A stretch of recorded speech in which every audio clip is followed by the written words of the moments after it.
Lalaking news icon na iniidolo mo sa pagbabalita. Sa mundo ng pagbabalita, sino ang lalaking news icon na pinaka-iniidolo mo?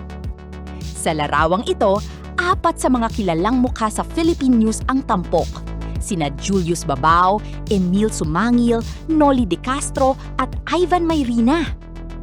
Bawat isa ay may sariling estilo, boses at personalidad sa paghahatid ng mga balita sa publiko. Si Julius Babao, kilala sa kanyang matatag at seryosong delivery. Si Emil Sumangil, kapansin-pansin ang kanyang profesional na paraan ng pagbabalita.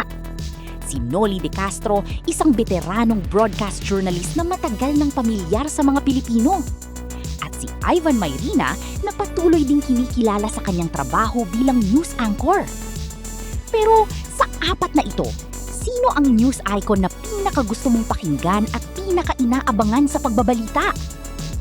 Like para kay Julius, love para kay Emil, care para kay Noli, surprise para kay Ivan. Comment your choice at sabihin kung bakit siya ang paborito mo. Take me down! Sino ang paborito mong news anchor?